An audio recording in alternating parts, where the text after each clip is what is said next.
मुज़ाकरात पर ना इमरान खान क्लियर हैं, ना एस्टेब्लिशमेंट क्लियर है।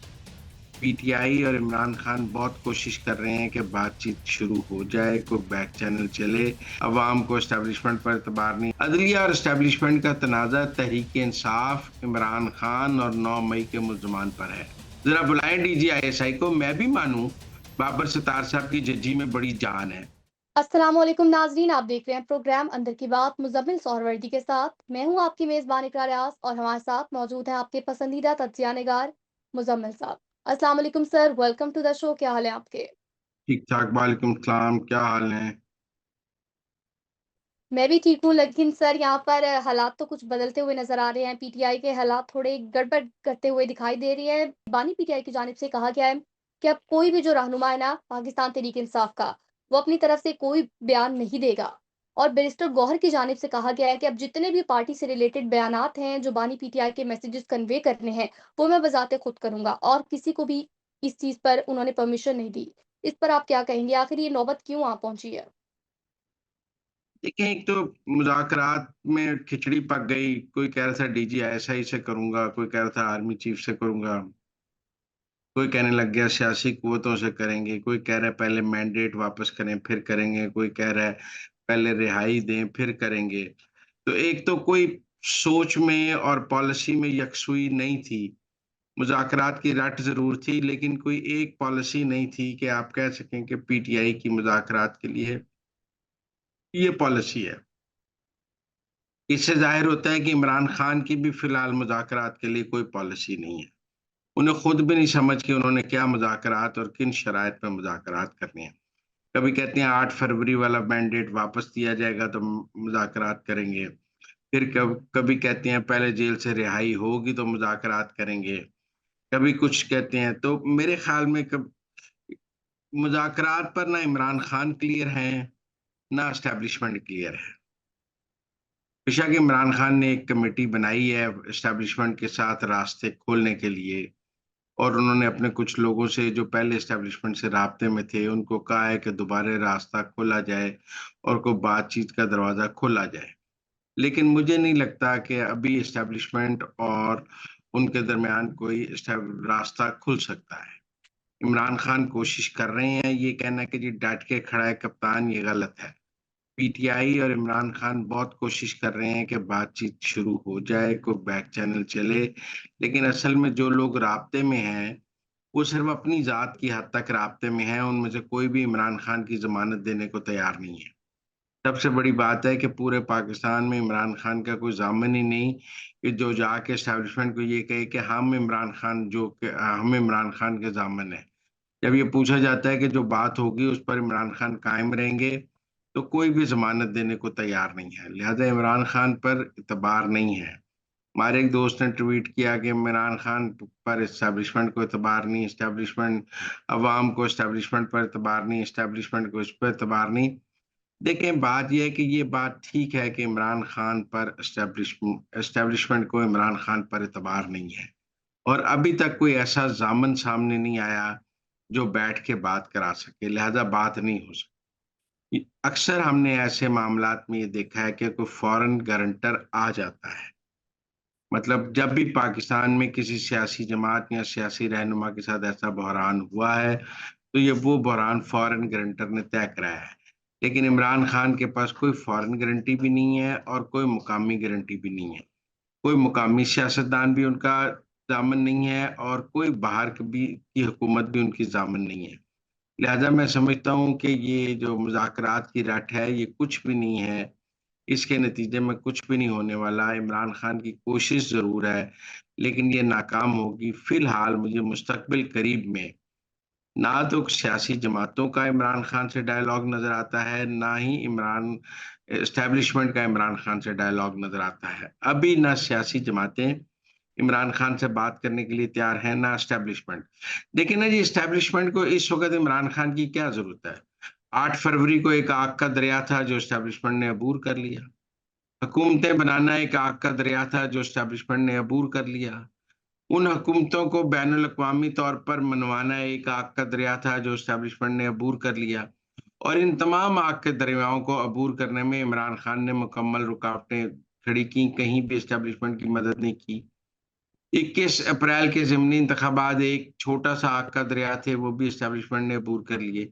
आप बताएँ, अगर आज एस्टेब्लिशमेंट ने इमरान खान से बात करनी हो, तो इमरान खान के पास एस्टेब्लिशमेंट को देने के लिए क्या है? कुछ भी नहीं। हुकूमतें बन गई हैं, हुकूमतें चल रही हैं, इमरान खान की भी एक हुकूमत है, ऑपोज़िशन है, लीडर ऑफ द ऑपोज़िशन भी मौजूद है, सीएम केपीके भी मौजूद है। इमरान खान क्या कर सकते? मुझे नहीं लगता कि इस वक़्त इमरान खान इस पोज़ीशन में है कि वो अगर गंडापुर को कहें कि तुम केपी की असेंबली तोड़ दो, तो गंडापुर केपी की असेंबली तोड़ देगा। मेरा नहीं ख़्याल।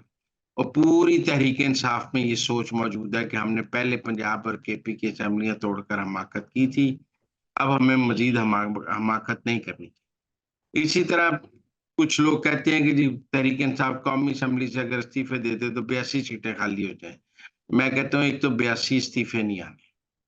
ये जो तहरीक-ए-इंसाफ के लोग हैं, ये अब इमरान खान के कहने पर भी इस्तीफ़ा नहीं देंगे। लिहाज़ा इमरान खान के पास क्या है जिसके नतीजे में एस्टेब्लिशमेंट उनसे बात करने पर मजबूर हो? मुझे नहीं लगता इस्तीफ़ों की सियासत भी इमरान खान के लिए के लिए टेबल खोल सकती है। एस्टेब्लिशमेंट उनके इस्तीफ़ों से भी ब्लैकमेल नहीं होगी। उ इमरान खान से जब गंडापुर मिले हैं, तो उसके बाद गंडापुर ने कहा कि जी हम इस्लामाबाद पर चढ़ाई करेंगे, इमरान को डयाला से निकालेंगे। ये सब इमरान की ख़्वाहिशात हो सकती हैं। लेकिन क्या अमली तौर पे मुमकिन है? अमली तौर पे एक जलसा मुमकिन नहीं है। आप लॉन्ग मार्च या डयाला पहुँचना या इस्लामाबाद कब्ज़ा करना तो इमरान खान तब नहीं कर सके, जब उन्हें मुकम्मल सहूलतकारी हासिल थी। लिहाज़ा मुझे लगता है कि मुज़ाकरात का ना कोई इम्कान है, ना कोई मुज़ाकरात हो रहे हैं, ना कोई मुज़ाकरात फ़िलहाल हो सकते हैं। ये बेवक़्त की रागनी है, इसमें कोई हकीकत नहीं है। तो सर अब आप क्या देख रहे हैं मुस्तकबिल बानी पीटीआई का इटसेल्फ खुद? क्योंकि पार्टी जिस तरह के अभी आपने कहा है कि कोई भी इस्तीफ़े नहीं देगा, कोई असेंबलियाँ नहीं तोड़ेंगे, ये सिर्फ़ उनकी ज़ाती ख़्वाहिशात हैं और उनके पास एस्टेब्लिशमेंट को देने के लिए कुछ भी नहीं है। तो फिर अब आप उनका मुस्तकबिल क्या देख रहे हैं? क्या वो सारी ज़िंदगी अडयाला जेल में ही गुज़ारेंगे या कोई कहीं पर इम्कानात मौजूद हैं कि वो शायद बाहर आ जाएँ? देखिए, मैंने कल भी आपके प्रोग्राम में कहा है कि इस मुल्क में अदलिया जो है, का एक बड़ा हिस्सा इस वक़्त तहरीक-ए-इंसाफ और इमरान खान की सहूलतकारी कर रहा है। वो जो हम ख़याल जजीज़ की बाक़ियात है, वो अभी भी इमरान खान के इस वक़्त एस्टेब्लिशमेंट और अदलिया का तनाज़ा कोई आम आदमी के मुकदमात के हवाले से नहीं है। अदलिया और एस्टेब्लिशमेंट का तनाज़ा कोई पाकिस्तान के किसी बड़े मुफ़ाद पर नहीं है कि ये काम ऐसे हो जाए तो पाकिस्तान का बड़ा मुफ़ाद हो जाएगा। अदलिया और एस्टेब्लिशमेंट का तनाज़ा तहरीक-ए-इंसाफ, इमरान खान और 9 मई के मुल्ज़मान पर है। अदलिया ये जो सारी लड़ाई लड़ रही है, ये तहरीक-ए-इंसाफ की सहूलतकारी के लिए लड़ रही है कि हमें उस सहूलतकारी की आज़ादी होनी चाहिए और एस्टेब्लिशमेंट हमें तहरीक-ए-इंसाफ और इमरान खान की सहूलतकारी से ना रोके। तो अगर तो इस मुल्क में जुडिशियल एस्टेब्लिशमेंट ने मिलिट्री एस्टेब्लिशमेंट को शिकस्त दे दी, इस लड़ाई में। अगर हमने ये देखा कि जुडिशरी जीत गई और मिलिट्री एस्टेब्लिशमेंट हार गई, तो उसके नतीजे में तो इमरान खान बाहर आ सकते हैं, उसके नतीजे में इमरान खान इक़्तिदार में आ जाएँ, उसके नतीजे में उनके लोग बरी हो जाएँ, उसके नतीजे में पूरा मुल्क हॉस्टेज कर लें वो। वो तो एक सूरत-ए-हाल नज़र आती है कि जुडिशियल एस्टेब्लिशमेंट प्रिवेल कर जाए मिलिट्री एस्टेब्लिशमेंट पे। लेकिन अगर मिलिट्री एस्टेब्लिशमेंट ने प्रिवेल करना है इस सारी लड़ाई के नतीजे में, फिर इमरान खान के बाहर आने के इम्कानात नहीं हैं, क्योंकि बाहर आने के लिए तो एक अदालती सहूलतकारी चाहिए है और वो सहूलतकारी जो है उसके लिए मिलिट्री एस्टेब्लिशमेंट को शिकस्त देनी भी ज़रूरी है। लिहाज़ा मुझे लगता है कि पहले इस लड़ाई का फैसला होगा जिसमें मिलिट्री और जुडिशियल एस्टेब्लिशमेंट के दरमियान जो लड़ाई है, ये तय होगी कि ये कौन जीतता है। अगर सीज़फायर हो गया तो फिर देखना पड़ेगा कि किन शराइत पे सीज़फायर होता है। माज़ी में सीज़फायर होता रहा है। चीफ जस्टिस साहिबान जो हैं और मिलिट्री एस्टेब्लिशमेंट के दरमियान सीज़फायर हो जाता था किसी न किसी बात पर। लेकिन इस बार क्या सीज़फायर होगा या लड़ाई बढ़ जाएगी? ये तो अब सू मोटो की आगे जो पेशरफ्त है वो वहीं से अंदाज़ा होगा। यानी बेसिकली अब इमरान खान ने बाहर आना है या नहीं आना, ये जो जीतेगी जंग एस्टेब्लिशमेंट चाहे वो अदलिया की हो या मिलिट्री के लिए हो, तो उसी पर फैसला होगा। जी। सर आगे बढ़ेंगे, कुछ बात करेंगे ऑडियो लीक केस के हवाले से। तो एफआईए, पेमरा, पीटीए के बेंच पर एतराज़ की दरख्वास्त खारिज होगी। अब 5-5 लाख रुपए इनको जुर्माना आयद किया गया है Islamabad high court justice Babar Sattar की जानिब से। तो इस पर आप क्या कहेंगे? मेरे ख्याल में बाबर सत्तार साहब जो है ना थोड़े पर्सनल हो गए। पहले जिस तरह उन्होंने डीसी इस्लामाबाद को सजा सुनाई, वो भी कोई इस तरह इंसाफ की आला मिसाल नहीं थी। और वो भी ऐसा ही फैसला है जिसको आगे कोई कोर्ट नहीं किया जा सकता। पर्सनल हो गए वो डीसी इस्लामाबाद। देखिए, आप अगर सरकार के रियासती इदारों को इस तरह तंग करेंगे तो वो क्या करें? आप जज हैं, आप ऊंची कुर्सी पे बैठे हैं, लिहाजा आप चेयरमैन पैमरा को बेइज्जत कर सकते हैं, डीजीपी एफआईए को बेइज्जत कर सकते हैं। आप जो है उसमें और पीटीए को बेइज्जत कर सकते हैं। आपको नहीं पता बगिंग जो है वो ना आईजी ना पेमरा करता है, ना पीटीए करता है, ना मेरा मतलब है कि एफआईए करता है। इनके डीजीज को बुला के तड़ियां लगाकर, गीदड़ भपकियां लगाकर आप क्या साबित करना चाहते हैं? आप डीजी आईएसआई और डीजी एमआई को सुबह अपनी अदालत में तलब करें। और अगर आपकी अदालती ताकत में इतनी हिम्मत हुई कि वो आपके बुलाने पर आ गए, तो आप जरूर उनसे पूछ लेंगे कैमरे कौन लगाता है, ऑडियो कौन टेप करता है। और कुछ मेरा मतलब है कि बुला के चेयरमैन पैमरा को बेइज्जत करना, डीजी एफआईए को बेइज्जत करना या पीटीए को बेइज्जत करने से आपको क्या हासिल हो जाएगा? आपको मुल्क का सिस्टम नहीं पता है। आप अपना मजाक बना रहे हैं। क्योंकि सबको पता है कि ये काम डीजीआई, आईएसआई और एमआई करती है। और सबको पता है कि बाबर सत्तार 1 साल से केस सुन रहा है। उनको नोटिस नहीं जारी करता। चेयरमैन पैमरा को 4 दफा बुला लिया, डीजी एफआईए को 6 दफा बुला लिया, पीटीए को बुला लिया। नहीं बुलाया तो डीजी आईएसआई और एमआई को नहीं बुलाया। भाई, जिसने आपके घर कैमरे लगाए हैं, जरा बुलाएं ना सेक्टर कमांडर इस्लामाबाद को। जरा बुलाएं डीजी आईएसआई को। मैं भी मानूं बाबर सत्तार साहब की जज्जी में बड़ी जान है। आप तय कर लें तो इन्हें अदालत डीजी एफआईए पर भी, आप कर लें तो इन्हें अदालत चेयरमैन पैमरा पर भी। ये आप इससे आप कोई तारीख में बेहतरीन जज के तौर पे तो नहीं देखे जाएंगे।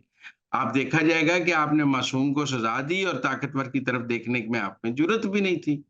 आपने ऑडियोज को तहफ़्फ़ुज़ दिया। आप फेयर बात तो ये है कि आपके ऑडियोज की में जो कंटेंट है उसकी भी तहकीकात होनी चाहिए और दूसरी तरफ भी होनी चाहिए।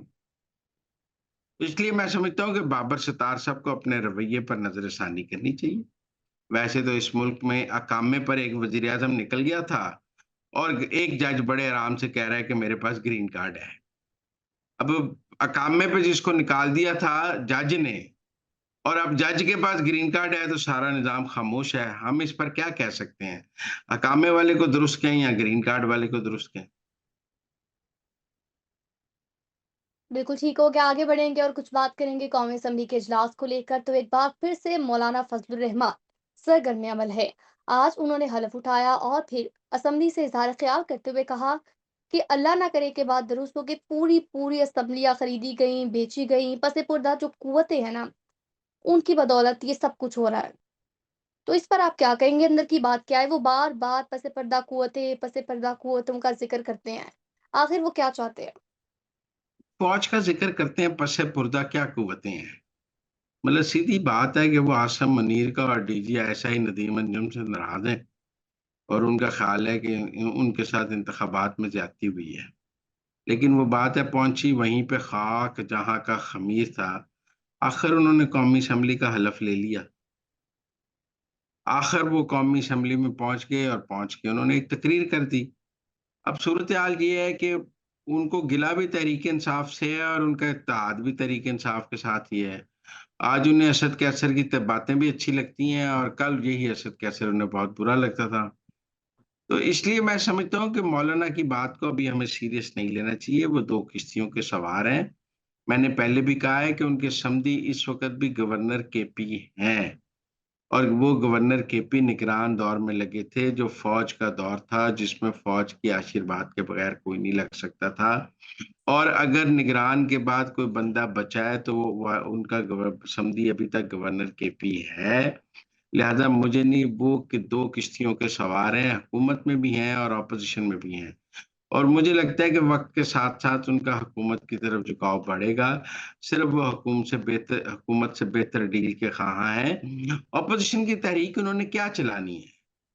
क्या केपी में जो धांधली हुई है उसके खिलाफ वो केपी में तहरीक चलाने की पोजीशन में हैं? वो डेरा इस्माइल खान से इलेक्शन लड़ने की पोजीशन में नहीं है, खुद पशीन से लड़े हैं। तो उन्होंने केपी में क्या तहरीक चलानी है? वो एक ऑपोज़िशन का तासुर रखना चाहते हैं और हुकूमत के साथ सेटिंग भी रखना चाहते हैं और ये काम चल रहा है। बिल्कुल ठीक हो गया। तो नाज़रीन, ये थी आज की अंदर की बातें। हमें दीजिए इजाज़त। अल्लाह निगहबान।